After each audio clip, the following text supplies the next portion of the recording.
메리 크리스마스, 김배강 목사입니다. 오늘은 참으로 기쁘고 복된 성탄의 아침입니다. 이 기쁜 성탄의 아침, 하나님의 말씀과 오늘 다시 시작, 다시로 오늘 하루를 열기 원합니다. 오늘 아침 함께 묵상할 말씀은 요한계시록 4에서 5장까지의 말씀입니다. 중심 구절은 요한계시록 4장 1절입니다. 이일 후에 내가 보니 하늘에 열린 문이 있는데 내가 들은 바 처음에 내게 말하던 나팔 소리 같은 그 음성이 이르되 이리로 올라오라. 이후에 마땅히 일어날 일들을 내가 내게 보이리라 하시더라. 아멘. 요한계시록 4장 말씀은 이 소아시아 7교회들에게 주시는 말씀으로 구성된 첫 번째 환상이 끝난 후에 바로 주신 말씀이자 요한이 보게 될 두 번째 환상입니다. 어떤 환상입니까? 바로 하늘보좌의 환상입니다. 하늘보좌는 신약 성경 가운데 요한계시록에 가장 많이 사용되는 환상으로 4에서 5장에서만 해도 무려 17번이나 등장을 합니다. 이것은 4, 5장을 이해하는 열쇠가 하늘의 보좌의 의미와 관련이 있고, 더 나아가 이것은 요한계시록의 전체 저술 의도를 풀 수 있는 중대한 신학적인 주제라는 것을 알 수 있습니다. 그렇다면 이 하늘보좌의 환상은 어떤 중요한 의미를 가지고 있을까요?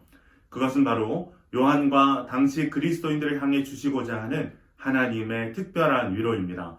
요한계시록이 쓰여진 주후 92년부터 로마의 기독교 박해는 매우 악화되기 시작합니다.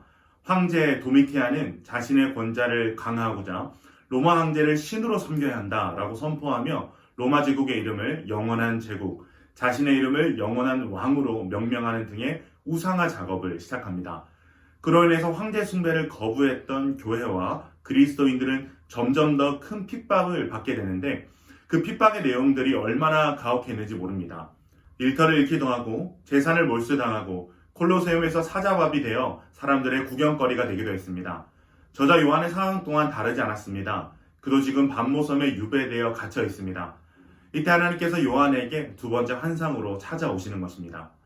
일 후에 내가 보니 하늘에 열린 문이 있는데 내가 들은 바 처음에 내게 말하던 나팔 소리 같은 그 음성이 이르되 이리로 올라오라. 이후에 마땅히 일어날 일들을 내가 내게 보이리라 하시더라. 이 배경을 이해하고 1절의 말씀을 읽으면 눈시울이 붉어질 수밖에 없습니다. 예수를 믿는다는 이유로 얼마나 많은 고통이 이 땅 위에서 펼쳐지고 있습니까? 그때 주님께서는 절망적이고 고통스러운 땅을 향하고 있던 요한의 시선을 하늘로 올리시며 천상의 하나님의 보좌를 보게 하십니다. 그렇게 이 환상은 현실 가운데 낙담과 절망에 빠져있는 요한과 교회 공동체를 위하여 지상의 세계를 넘어 영광스러운 하늘의 세계가 존재하고 있다는 것을 분명히 확인시켜주는 특별한 하나님의 위로가 아닐 수 없는 것입니다. 이 요한이 본 하늘 보좌는 어떤 모습입니까? 하나님이 앉아 계시고 보좌 앞에는 7등불, 곧 하나님의 7영이 있고 보좌 앞에는 수정 같은 유리바다가 흐르고 보좌 가운데와 보좌 주위에는 내생물이 있고 보좌를 둘러싸고 금관을 쓴 24장로가 있는데 이들은 모두 하나님께 영광과 존귀의 찬양을 드리고 있습니다. 하나님께서는 너무나도 찬란하고 영광스러운 모습으로 하늘 보좌는 존재하고 있다는 것을 요한에게 보여주셨습니다. 5장은 7인을 떼실 어린 양 예수 그리스도를 소개합니다.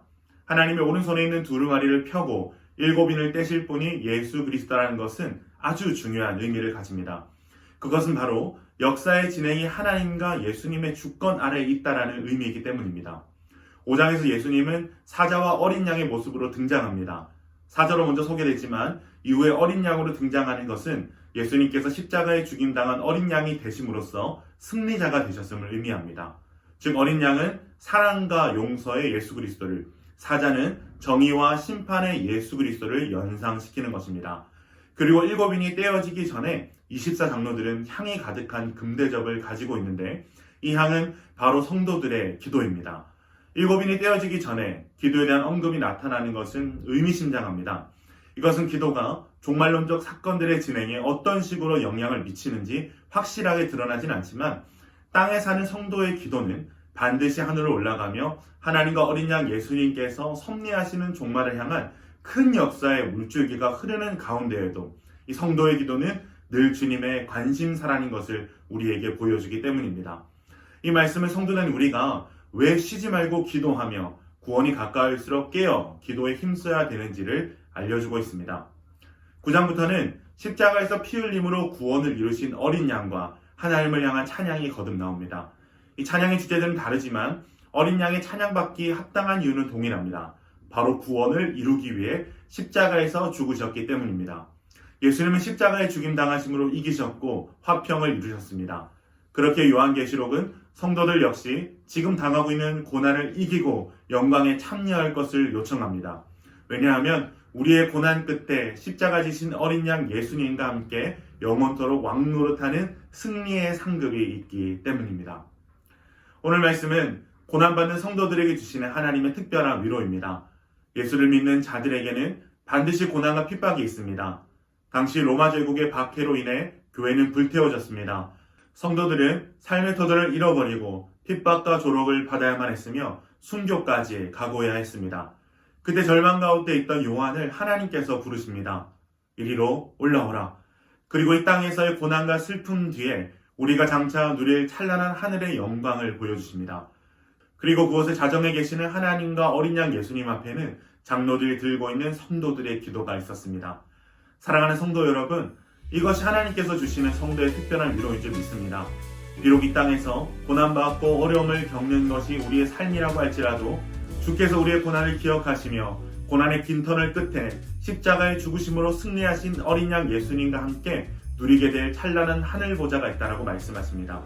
오늘 하루 고단한 우리의 삶을 아시는 주님께서 이리로 올라오라라고 말씀하시며 우리의 눈을 들어 하늘 영광을 보게 하시는 특별한 위로가 임하길 소망합니다.